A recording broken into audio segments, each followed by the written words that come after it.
Okay, welcome back to M.a.N Podcast. My name's Thomas, and I am here with Andy, or as he likes to be called, the Pretty Powerlifter. I don't know. So I followed Andy from just before lockdown. That's maybe something we could touch on because of the big movement he'd done during lockdown to try and keep gyms a healthy and safe space for people to use. I loved his movement, followed him on social media. Messaged him a couple times, offering support, and I just chat from time to time and then followed along the journey. Andy has a very interesting story and loads for us to talk about. But I'm going to let him just quickly introduce himself, give us a little bit of a background on him, and then we're just going to take it from there.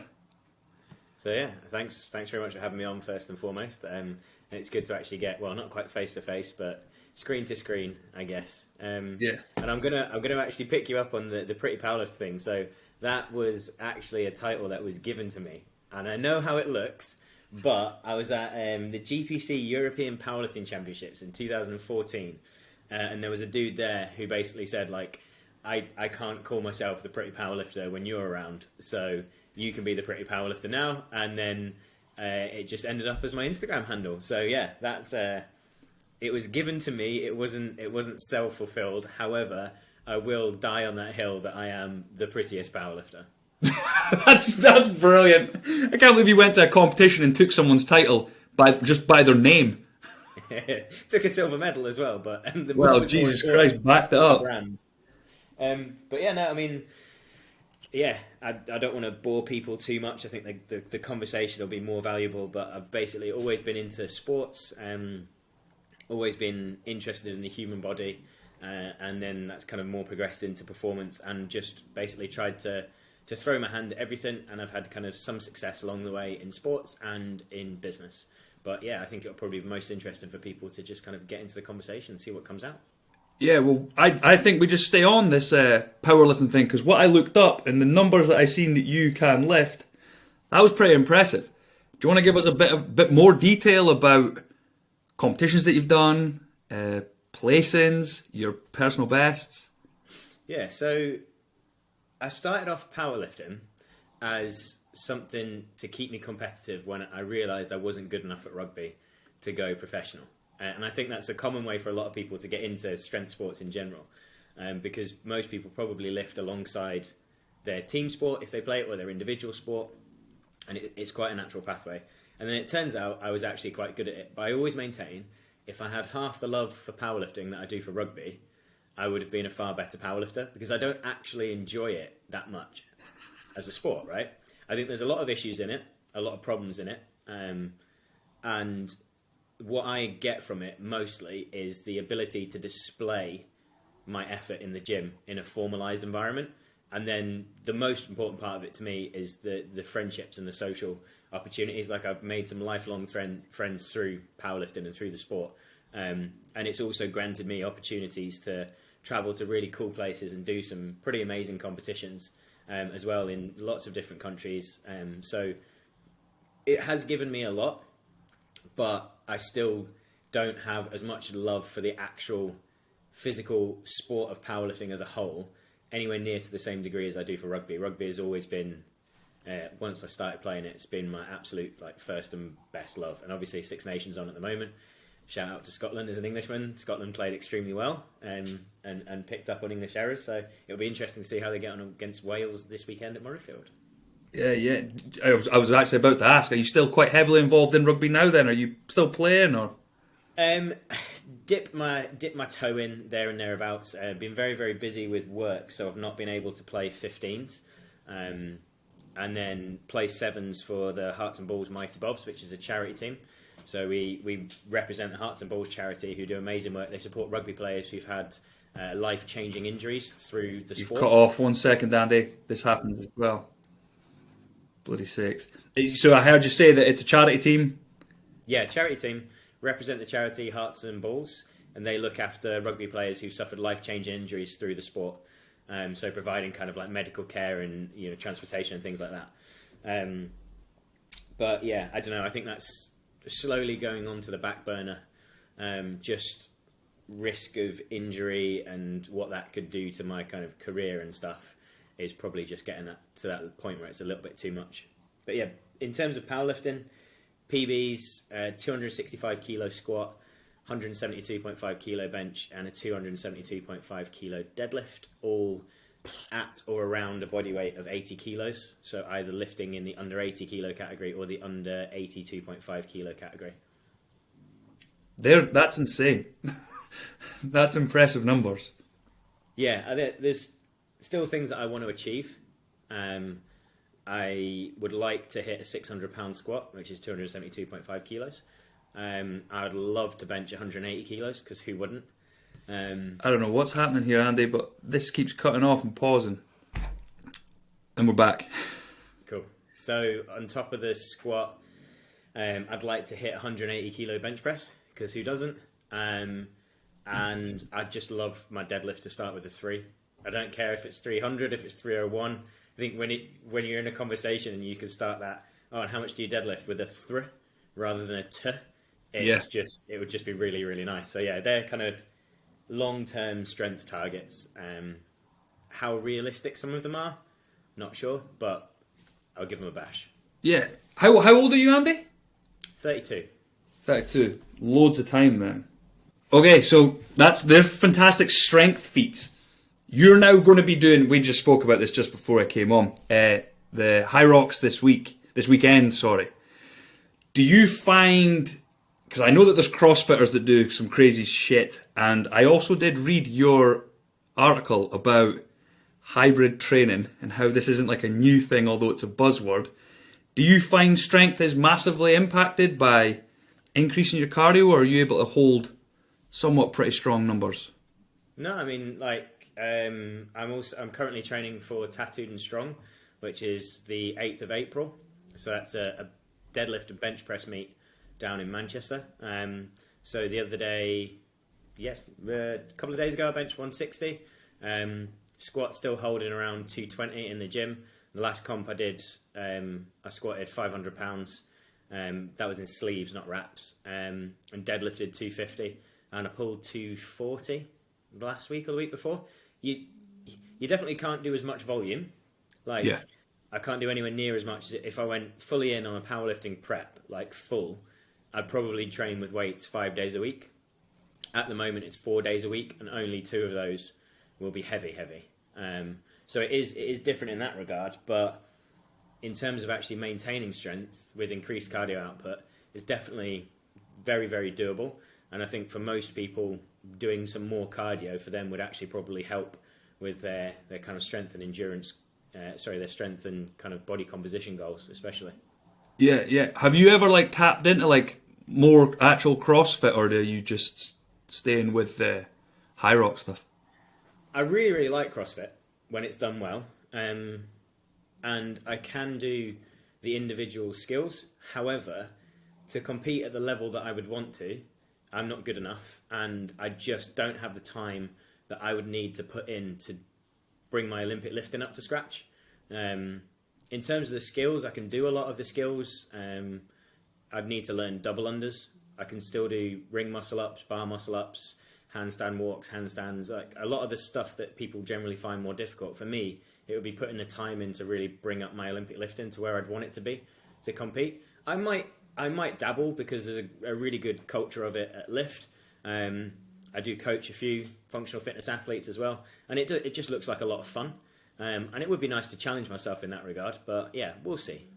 Yeah. And we were talking as well and you're doing individual for the Hyrox this weekend as well, right? Yeah. Men's open, not pro, because it's my first one, so I'm not a pro. Yeah.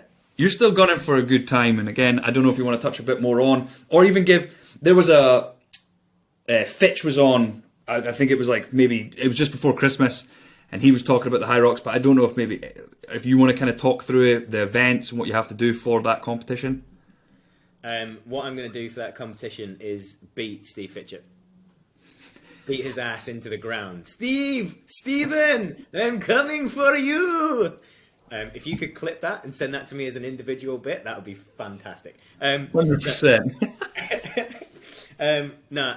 Hyrox it's functional fitness, and in my mind, it is truly functional fitness because you run, You row, you throw, you pull, you push, you press.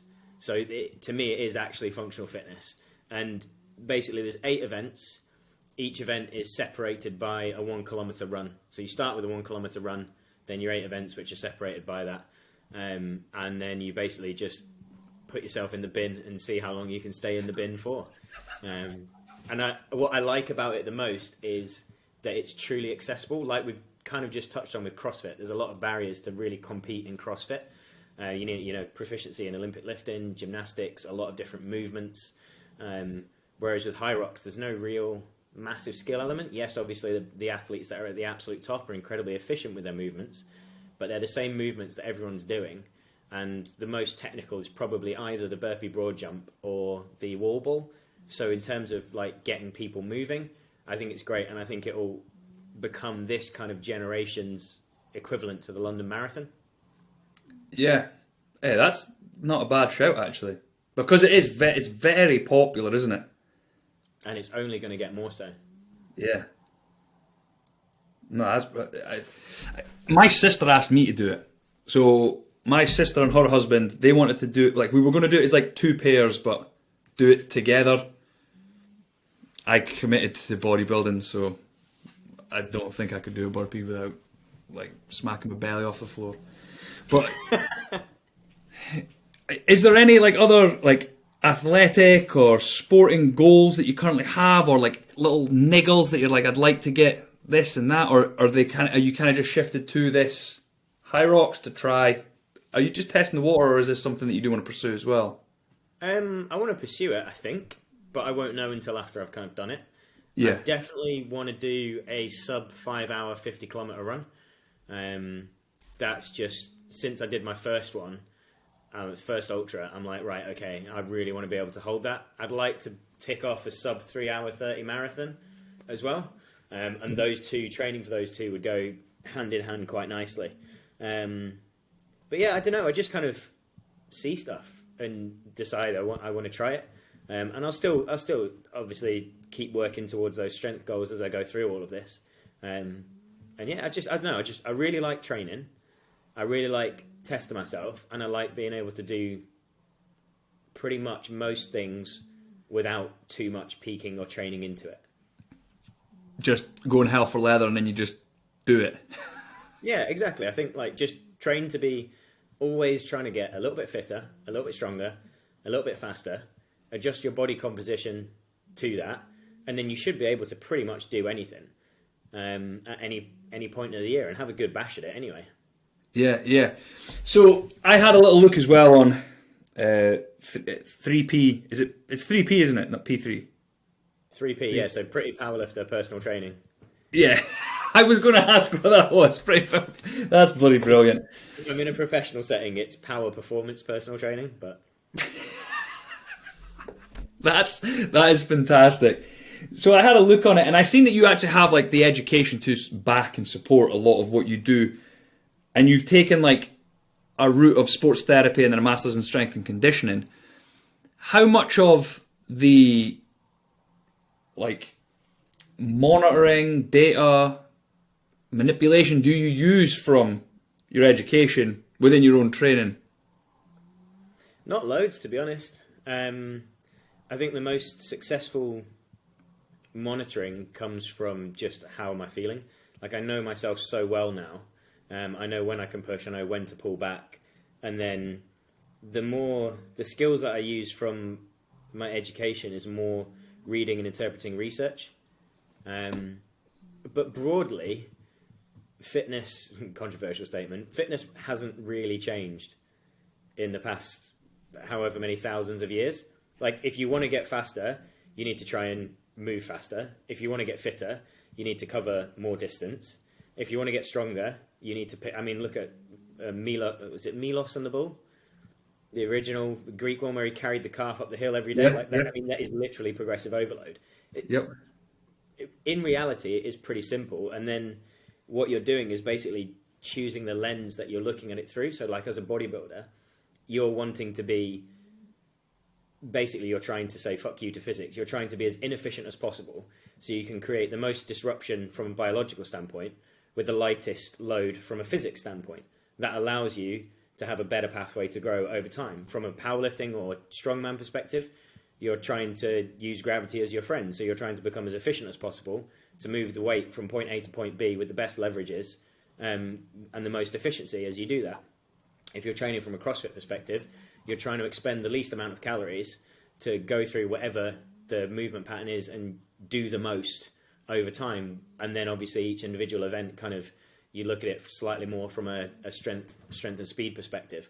And that's about it. You're just using physics to elicit biology, and that's it, really.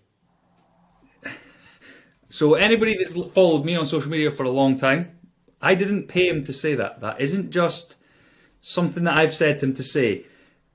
That I think that's like the best thing about my degree. I've been able to just read research and read like academic books. Like that's been the best thing from my degree. The knowledge or like the information, it hasn't changed. Humans haven't changed for 250,000 years or whatever it is. Like it doesn't. And I guess this is something just as like a tangent I'm going off on here is this is why I feel sorry for people that are falling for like all these sales pitches and like the Liver King and people like that saying these and like coming out with these ideas and then everyone's buying into them because, oh, this sounds new and interesting and I'm struggling because I'm just not managing to stick to things. But I was off on a tangent there. Yeah. But you know what? You strike on something quite interesting there. And I think some of the, whilst yes, okay, there's a lot of kind of nonsense out there in fitness and these people are very good at marketing themselves and very clever at marketing themselves. There has to be some kind of onus on the consumer. Like if somebody buys a shit TV that costs £100 from, what's the Chinese, is it Alibaba? That'll do.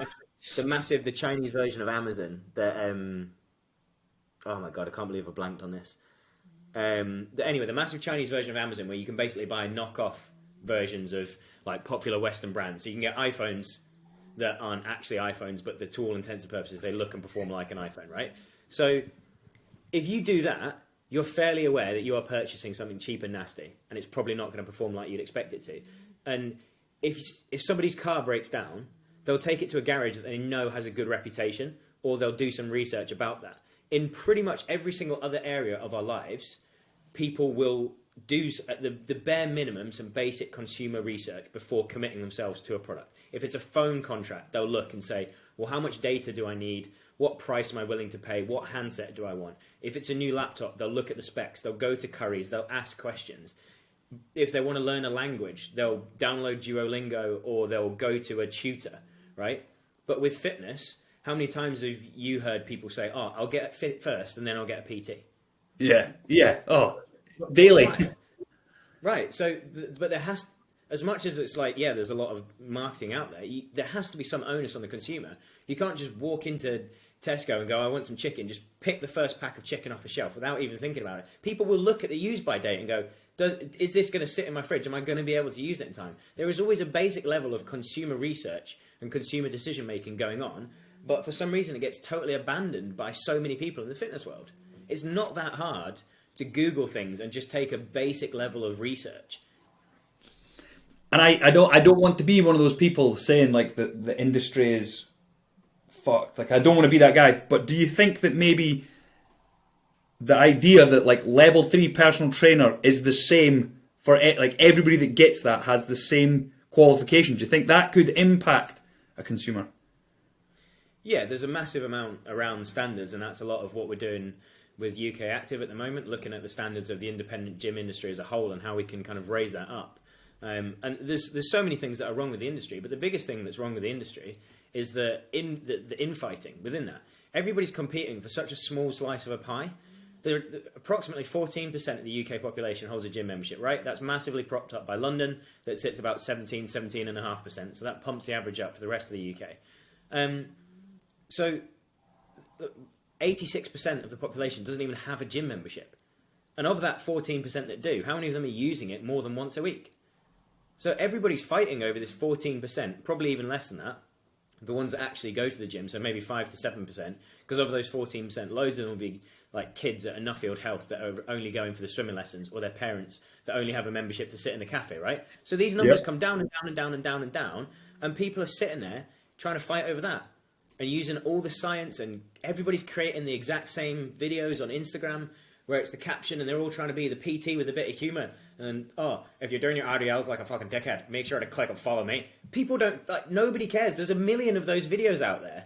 Like, more people care about not going into the gym. Like, they're scared to walk through the doors of a gym because they think there's going to be a PT in the background who's going to call them a dickhead for doing an RDL wrong. They don't even know what an RDL is. Like, it really bugs me. Like, if we could take the industry from 14% penetration of the population, steady now, if we could take it from 14% penetration to 20% and get that 20% using their gym memberships twice a week, by clicking your fingers, you'd make an enormous difference to the population of the United Kingdom and the obesity epidemic that's going on. You just would. But nobody seems to want to do that. The gyms that have the biggest share of the market don't want people in using their facilities twice a week because they'd be oversubscribed and overcrowded. And the independents, they're too hardcore. Someone walks into an Ultraflex, incredible gym, unbelievable gym, right, for a bodybuilder. Like, Kuba's created something incredible down in Rotherham. It's like, I've got so much time for them, and Anth down in Durham. Unbelievable facilities. But you take Joe Bloggs off the street, it doesn't matter how many videos they see on Instagram, they see Kuba when they see those videos. And he's a lovable giant. He's so friendly, and he cares about his members. But Joe Bloggs on the street will see Kuba and be terrified. So they'll go to a pure gym instead, not talk to anyone, punch a number when they go through the gate. And here's the most terrifying stat for you. In January, right, the people that join budget gyms, 25% of them visit that gym once or 0 times in the duration of their membership. So everybody joins them because they're cheap, but it's such a false economy. You pay 25 quid a month for your membership, so you're paying £300 for the year. You go to the gym once, that visit cost you £300 for that 40 minutes on the cross trainer. That's nuts. That's a crazy stat. Isn't it? 25%. New year, new me, and they go once, maybe. But again, they should do a bit of consumer research, but also the industry is set up to fail them. Because can you imagine Pure Gym with 5,000 members if every single member went twice a week? A Pure Gym is busy when it's got like 100 people in the facility. Can you imagine if they had 600, 700 people using it? Break the maths down on that. 5,000 members, everybody goes twice a week, you've got 7 days in the week, you'd be looking at about 500-600 people a day. Yeah. I remember You wouldn't be able to handle it. I remember reading, or like, I can't remember if I heard it maybe on a podcast, that like Pure Gym's goal is to get as many ghost are the shadow members, is that what they're called when they don't go? They try and get as many of them as they possibly can because they know that their facilities wouldn't be able to deal with it. Yeah, I wouldn't go as far as to say it's a goal of the company, but they are a business and they have a model that works for them as a business. I think they're definitely making more of an effort in the budget gym environment at the moment to invest in things like more squat racks and create better environments. But at the end of the day, the concept is still the same. If the membership base that they had turned up and used the gym 2 or 3 times a week, like most members of a more independent gym do, they would be screwed. They would be absolutely screwed. They just wouldn't be able to service it. And that is a massive issue because you've got this population that's there that if everybody suddenly upped sticks and went, right, I'm going to the gym 2 or 3 times a week, we would not be able to serve all of those people as an industry. In no other industry is it set up to be allowed for that to happen. Imagine like accountants, for example. Oh yeah, we set up our accountancy business and people only use us like once every 4 years. Then suddenly all of their clients turn up at the same time and have it all. The accountant, they'd be disbarred or whatever the phrase is. It's maddening that it's an industry that's set up to fail. Yeah, it's crazy thinking that. So do you feel, or again, this is going to kind of be like I don't know if you'd actually even answer this. Do you feel that like modern society is having a bigger impact on that, or do you feel that industry is putting more people off? And with that, I mean like this obesogenic society that we live in. Do you think that's impacting and people are they're kind of like being pulled away, or do you think they're being pushed away by the industry with the guys saying, "Look at my abs, you're doing your RDLs wrong"? Bit of both. Yeah. A bit of both. I think lots of people find the gym intimidating in general.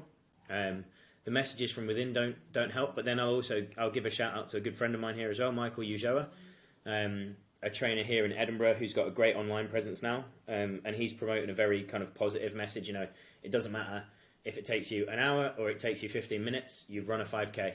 We've all run the same distance, and that's the message that more of that needs to get out there. Like providing people a simple starting point that is enjoyable and makes them feel like they're achieving something, and that's the biggest battle. And again, when you look at sorry, there's my dog snoring in the background. I don't know if that came through on the mic. Got a Frenchie, so yeah. Like when you look at kind of obese populations, activity and just making sustainable calorie choices is a massive, massive factor in that. And again, that level of support is just not offered by most gyms. Yeah, so I've wanted to create a facility, and this is the kind of... Don't. No? Just don't do it. Just don't do it. No? No. Yeah, so that was like a big thing that I wanted to create. I wanted to create a facility that was like...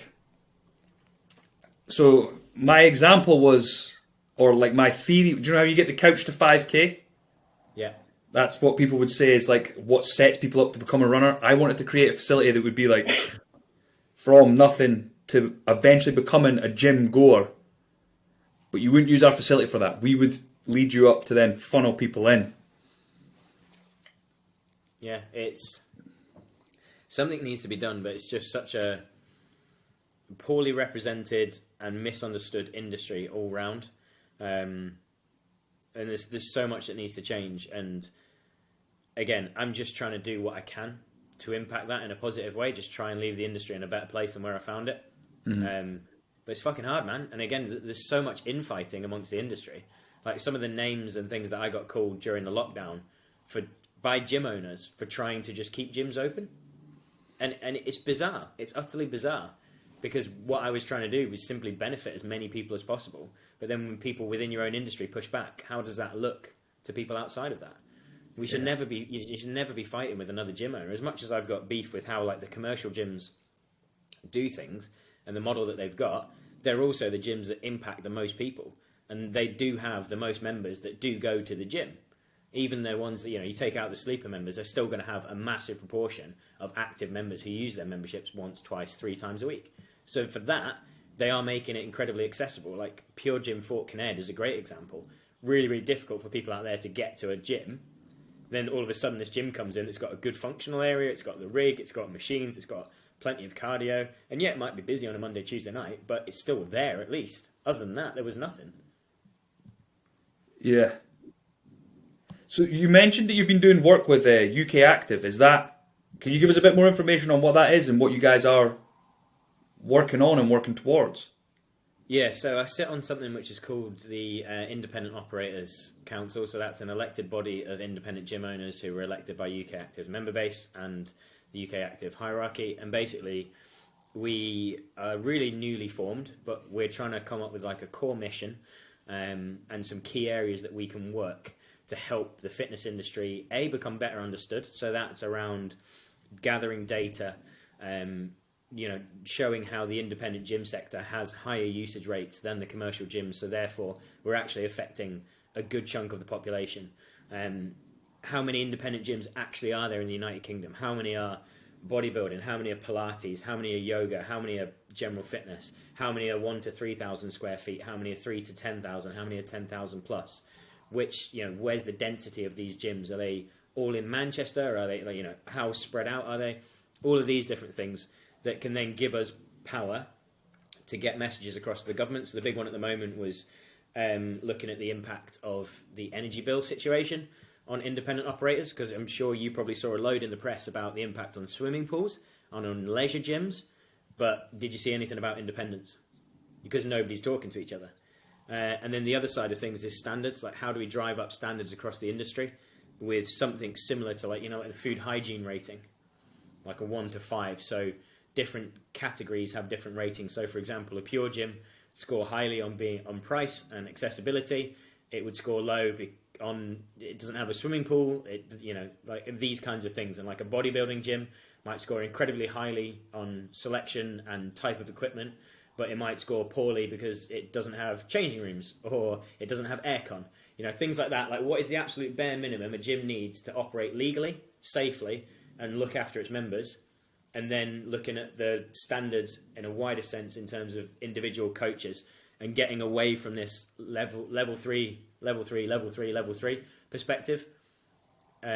So, for example, I've never sat the level 3 PT course. I've never done it, and I never will. But I've got an undergrad in sports therapy and a postgrad in strength and conditioning, and I keep reading about those topics. So my CPD is non-existent from a technical standpoint, from a current reps approved standpoint. But when I'm constantly reading and looking at the research and looking at like the Irish rugby injury surveillance study, all of these things, that is genuine CPD, but it wouldn't be counted as such under the current framework. So how can we change that to make it more favourable? So that's what we're trying to do. But as the beginning of any kind of body or board, really what we're going to be doing is just trying to say, okay, this is what we need to do, and this is how we think we should do it. And by the time that that's happened and is agreed upon, we'll probably all be gone, because we should be voted out, or we should have a mandatory term, because after that we'll get stale. Yeah. It's crazy to hear this, because you're in a position where, like, well, I don't know if people know this, you have your own facility. You also helped set up a facility that I would love for you to talk a little bit about as well. Have you had a lot of run-ins with independent gym owners down the road? Or is it like, are you managing to work more with them? Managing to work more with, definitely. There's definitely more positivity than not. But there's things that I've been guilty of saying in the past as well. Like, I used to refer to UK Active as UK Inactive, because they did absolutely nothing to help me as an independent gym owner when I was looking to get all that set up. There's really good people I've met along the way, and then there's people that have objected to either me as an individual or stances that I've taken. But that happens in everything, and you just switch off, ignore, move on, and try and keep sight of the greater good. But like, sometimes that's hard. Like in the pandemic, talking about what I did, and that certain videos having a really, really good reach and getting publicized really, really well. Getting death threats is never something you expect to wake up for. When you're saying that pubs shouldn't be open before gyms, you wake up and you've got messages, your inbox is full of people saying, I hope you fucking die from COVID. And you hear people, calling you things like a rat, a snake, all of these things. And then when the science gets borne out, and what I was saying was actually factually correct and was proven at the time and has been proven even further since, you don't get an apology from any of those people. No. I don't know how much we can talk about COVID, but this was something that, and I don't know how people feel, because I think you just automatically get pasted as like a conspiracy theorist, although what we're talking about is health. We're not saying that COVID didn't exist. We're not saying that COVID didn't kill people. We're talking about, we believe there was ways that could have helped other people potentially survive, or more people survive through the pandemic. And it just recently got published, didn't it, that someone said, exercise would have helped prevent people from dying from COVID.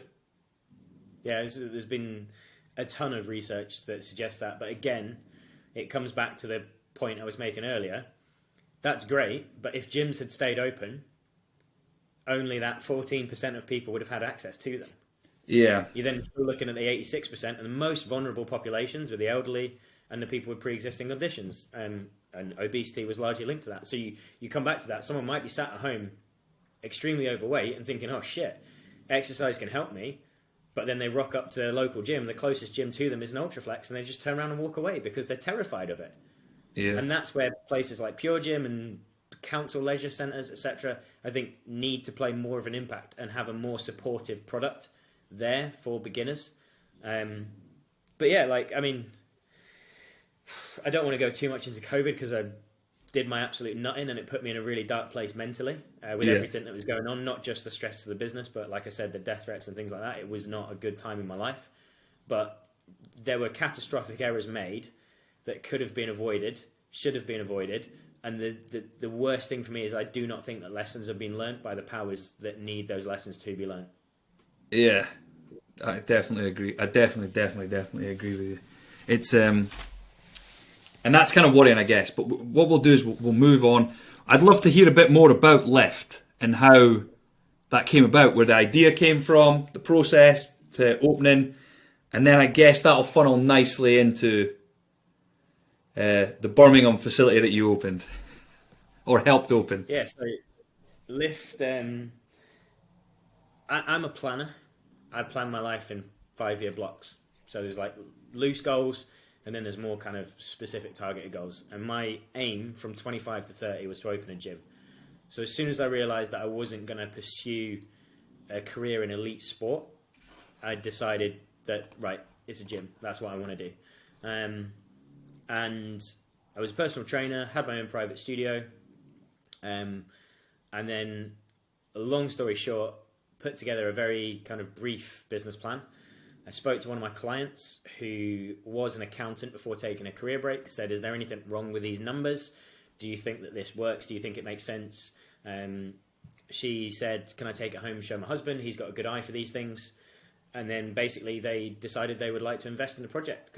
So she, Laura, who is my business partner, and her husband, Craig, were instrumental. It wouldn't have got off the ground without them, both in terms of a connection sense, in terms of a financial sense, and in terms of a business sense as well. And Laura is my co-owner of the gym now. Craig is kind of more of a sounding board than anything formal in the business. And yeah, through their knowledge and what they could bring to the table, it kind of grew arms and legs from what I wanted, which was effectively a larger facility than what I had from a personal training studio, so maybe like 4,000 to 6,000 square feet. It grew to what it is, which is 12,000 feet, 2 floors, right over the road from Pure Gym, who really, really don't like us and regularly try and park an advertising truck right outside our front doors. In double yellow lines, might I add.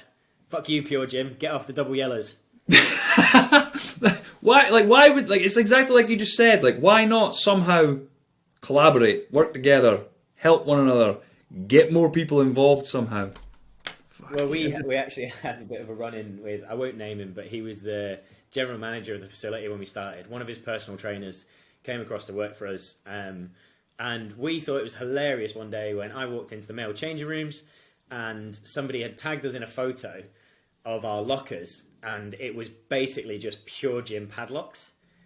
And so we reposted that on our social media, didn't tag them, but they really didn't like it. I received a very nasty email from a personal email account, so I simply replied to the professional email account with that email copied in, invited him in for a conversation and CC'd in the area manager at the time, who was unaware of that I knew.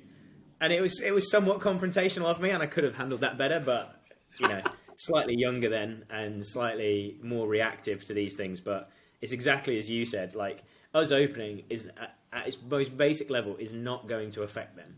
They're a different site, a different proposition.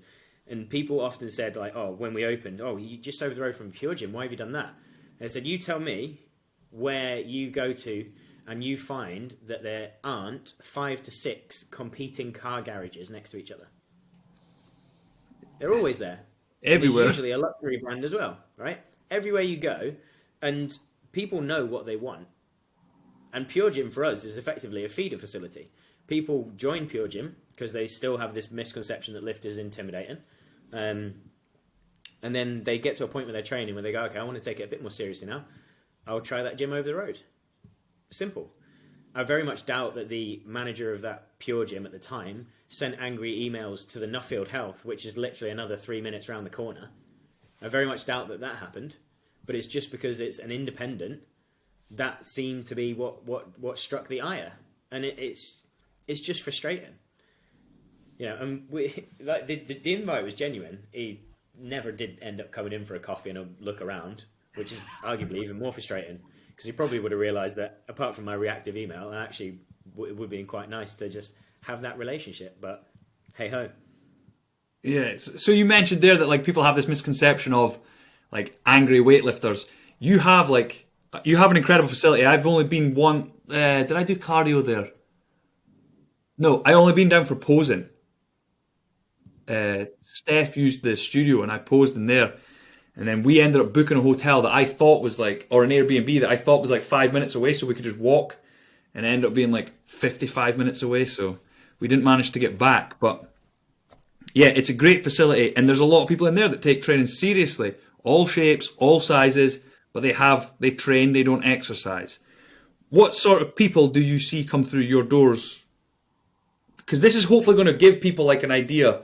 Because a lot of the people that listen to this are Gen Pop, and a lot of them they're maybe just in the early stages of their health and fitness journeys.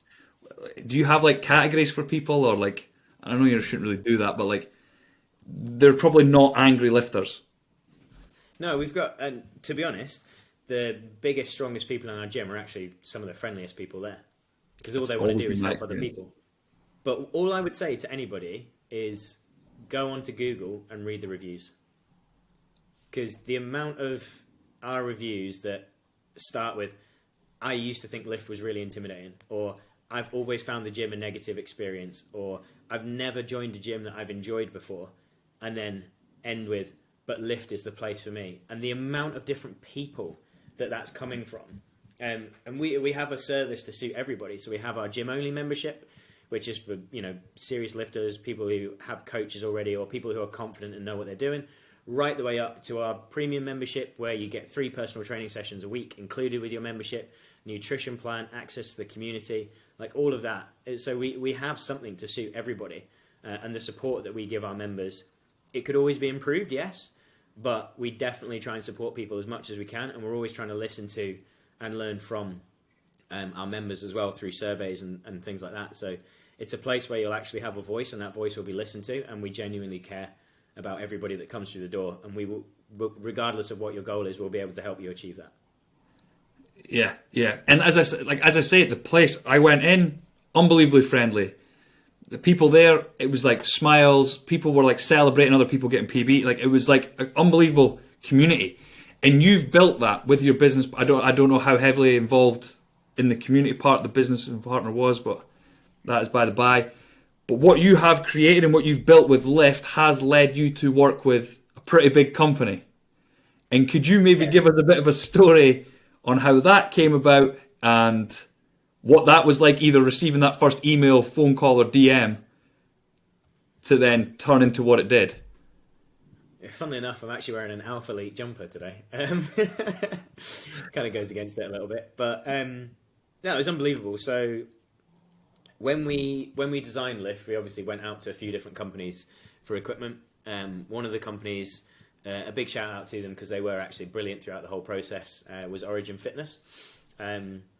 And they then went out to tender for a large project and said to us, we've got a client who we want to bring to show your gym because they're going to do something that we think is similar to what you've got. We've shown them the gym, they want to come up and actually see it face to face. Is that okay? And obviously, yes, fine. So asked for a bit more detail, was met with the suspiciously silent, we aren't legally allowed to talk about it. All we can tell you is that it's someone from Gymshark. And immediately, obviously, that pricks up the ears. So on the day they come in, I give the guys from Gymshark a tour, talk them through every single little possible detail that went through my head when designing the space. And then afterwards was just asked, so it was you that designed this place, your gym, you picked the kit, all of this. Yes. I'd like you to come and work for us. What on? I'm not legally allowed to tell you that. But we'll fly you down to Birmingham and we'll tell you. So past exchange contact details, and that this is where you'll get a right laugh. So gave across my mobile phone number, and do you have Instagram? Yes, I do. What's your username? Shit. So I'm looking the executive chairman of Gymshark dead in the eyes and have to say Pretty _Powerlifter. What was their response? Okay. There have been more and more instances in my life where I think maybe I should change that username. That is probably one of the standout memories for that. But it is funny, and it is still accurate because I am pretty and I am still powerlifting. But back to the story. So yeah, got a text a few days later. Here are your flights down to Birmingham. So still had no idea what was going on. Got on the plane, got down to Birmingham, put up in a nice fancy hotel, driven to Gymshark HQ the next morning, given a tour around, got to say hi to some really, really cool people. Then got pulled into the boardroom and given an NDA to sign, and was then taken to see a large, very, very large warehouse building, and shown a space and said 15,000 square foot of this is going to be a gym. It's going to be a gym that primarily is for the employees of Gymshark.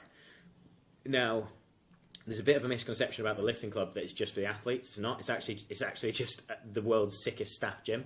So the brief was design a space that can be used by Gen Pop, but is also able to host performance activities, because that's what will happen regardless of the strength sport, be it CrossFit, powerlifting, bodybuilding, strongman. We want to be able to host it in our space, calisthenics, everything. So I was tasked with designing a layout, and then I was booked back in to fly down on the 2nd of January. So this was late November time, maybe even early December. So I went back down on the 2nd, thought I was going to be speaking just to Paul, so Paul Richardson. He's left the company now, but he was executive chairman, and he's now just investing in just about everything, and pretty much everything he touches turns to gold, and he's just an incredible bloke. If you listen to this, Paul, then I owe you a lot, and I'm still tremendously grateful for all the conversations that we have. But thought I was going to be just presenting to him.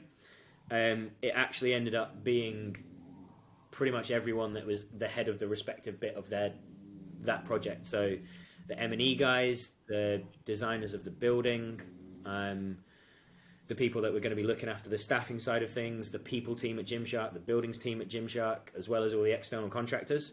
And I'd prepared 3 different possible designs for the space, what they could look like when it opened and what they could look like in 3 years' time. And they loved it. They picked design 3 and they said, cool. Paul then contacted me a short while after that and said, I've been incredibly impressed with everything that you've done so far. I'd like you to have an ongoing role in the project as the lead gym consultant.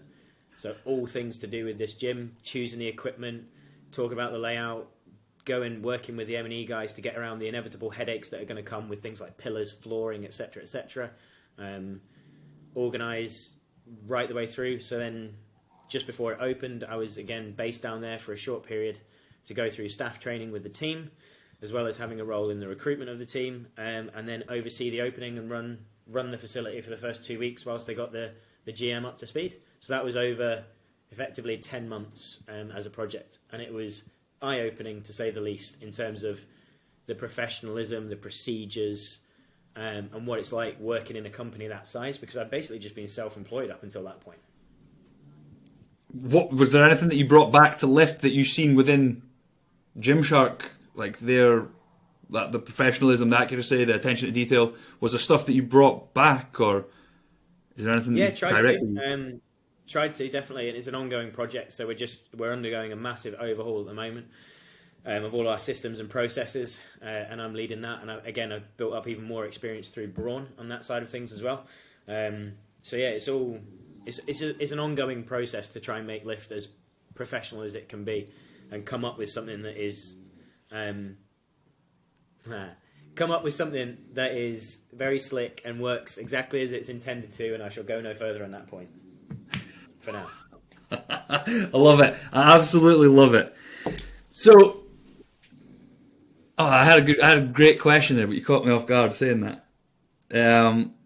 So you were saying that, just even these couple things, like the amount of things that you've suggested that you're going to be doing, and you are how busy you are with how many projecty jobs do you have on the go just now? You don't have to tell me what they are. Or tell us. Right now, my time is split between 3 things. The majority of it goes to lift, then my online coaching clients, and then my other company, Braun. I work in that as a consultancy role. So I was full-time in that business for an extended period, as it just simply grew faster than any of us actually intended it to. But it reached a point where it's just unsustainable, and none of those 3 things were getting the best out of me. And then I do some stuff with Gymshark still on an infrequent basis, in terms of projects around buildings like the shop that they've opened in Regent Street. And there was another project as well, which has temporarily been shelved, and I wouldn't be able to talk about it anyway. But yeah, Yeah, and then yeah. other stuff, UK Active Independent Ops Council, that takes up a bit of my time in terms of gathering and organising that and stuff. And then just always looking for things that I can do to just keep developing, really. Yeah, yeah.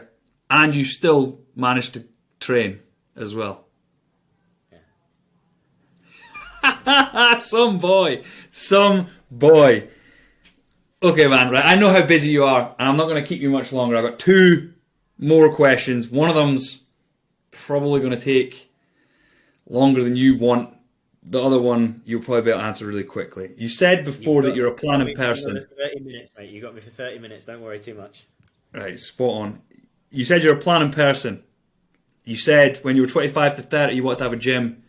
What are the plans for you the next 5 years? Build Brawn Up, or help build Brawn Up, because I'm not involved in the day-to-day as much anymore, into a global brand that is genuinely leading the way in making strength training accessible to everyone. Build Lift into a internationally known performance brand through our work with the travelling rugby teams, as well as becoming the leading figure in terms of gym design in the UK. And then personally, get fucking swole, son. Just get after it. Just get after it. There's the business goals are the kind of overarching ones. A short-term goal is, at the moment, I'm learning to drive, so I want to get my license. Hey, same here. A lot of people I know. Yeah. So that's going well. So get my license and just get to a little bit more stability in my life. So I try and ask myself every year on my birthday 3 questions.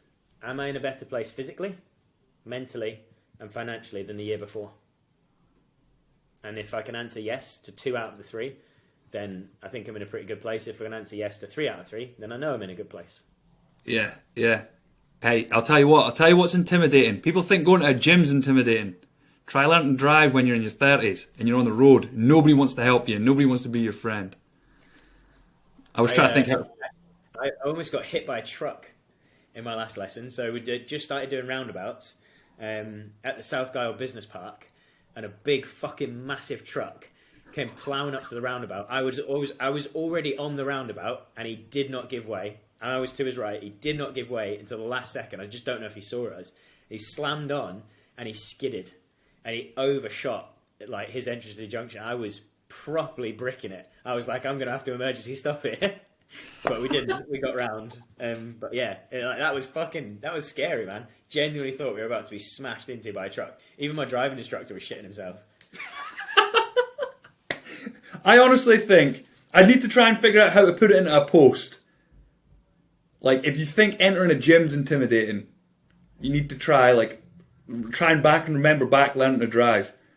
Like, no one's got no patience for you. People are like tooting your horn if you stall or kicking off. Like, in a gym, someone will probably come over and offer you to help you. Do you want me to park? Do you want me to reverse park that for you? That's like most people's genuine fear in the gym is like dropping a weight or something and looking like a fool. But in that instance, have you ever seen in any gym where someone drops a weight and people's reaction is to laugh? People fucking sprint over there to help and do everything they can to make sure that you are okay. Yeah. They totally do. Right, Andy, I do know how busy you are, and I do want to try and get you off so you can have a bit of downtime, because I know how scheduled your day is. So I finish every podcast with this question, and I don't know if you've listened to any, but what do you think it takes to be a good man? Yeah, so I've listened to a couple. There's a really, really long answer, which we can discuss, but I think I've tried to boil it down to a sentence, and the sentence I've come up with is to always try and better you and the people around you. I think that's what it distills down to, right? And I think that comes from being as positive as you can.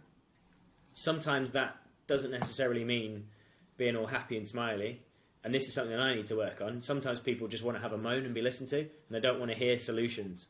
And I'm a very solutions type of person. Sometimes people just want to have a moan and get something off their chest. But yeah, if you can constantly try and be better in yourself, there's things that I've done in the past that I look back on and I think I could have handled that situation so much better. But I know that and I acknowledge that and I'm comfortable with that. And on that front, getting counselling was one of the best things that I've ever done in my life. But yeah, if you can constantly try and be better and better the people around you, I don't mean be better than them, I mean support them on their own journey, then I think regardless of who you're dealing with, you're going to be seen as a good man. I'd like to think anyway. On that, this book, Motivational Interviewing, it's brilliant for that. Like, it's called The Writing Reflex. Trying to solve people's problems. It's a brilliant book to read, mate. Genuinely. And it's, I know you're a very intelligent bloke. I was one of the stupid ones in my uni course. But the way they do it is they break it down into 3 different ways. So, like, there's layman's terms, practitioner, and then another one. I can't remember what it is, but it, like, completely, it's brilliant for it. It gives you, like, because very similar to you, as soon as someone comes to me with a problem, and I like getting my problems solved. Like, if I ask you something, I want you to just give me the answer and I'll go away and do it. And I think a lot of people are like that, and I just do that. Whereas this turns it into like a new way to solve the problem is to just kind of ask more questions or just let them moan for a little bit longer. Yeah, which is funny, right? Because I bet you naturally do that with your clients. Like in a consult call, I bet you're not immediately trying to solve everyone's problems. You're just trying to let them talk and ask the right questions, let them understand it. But then when it comes to other areas of our lives, we'll be the problem solver. And sometimes people come to you and they want their problem solved, in which case, solve away. But sometimes, like Laura's always harping on at me about this, she's like, sometimes I don't want you to try and solve my problem. I don't give a shit that you told me to read an article or read a book. I'm not going to fucking read it. She doesn't swear though, I swear. I'm not going to fucking read it. Just listen to me and just let me have a moan. And I'm like, well, that doesn't achieve anything. Stoicism. Oh, we must improve. Do not give any time to that which you cannot affect. And she's like, no, I want to moan. Yeah. There's 2 books, and I can't remember the author as well. The Male Brain, the Female Brain, and they touch on that as well. How men and women think slightly different. Or some men and women think differently. Steady now. Don't want the podcast getting cancelled, do you? Well, I'll tell you what. Men and women are different. I will die on that hill. Men and women are different. They definitely are. You cannot force equality of outcome. You should never try and force equality of outcome. What you have to do is show people that if they want to achieve and do something, there is a pathway for them. They don't necessarily need a role model. They don't necessarily need someone to smash a glass ceiling. All they need to do is know that they'll be supported along the way as far as they want to take it. That's what we've got to work on as a society. It's the same as gyms. What an ending. Let's end it there. People need to support one another. End of. Andy, what a man. Honestly, thank you so much for coming on. It's been motivational for me. It's been inspiring for me. And I, unfortunately for you, will probably add more problems to solve in the coming few weeks just by asking more and more questions to you. All I'm going to do here, Andy, I'm going to hit stop. It cancels recording. We'll just talk for 2 seconds and I'll let you get off. But honestly, mate, thank you so much for coming on. I'm pretty sure everybody that listens to it is going to really appreciate your time. And genuinely, thank you so much for your answer on what makes a good man. Thanks very much for having me on. I really appreciate it as well. And if anyone wants to reach out to me, then if you've been listening, you know what my Instagram handle is.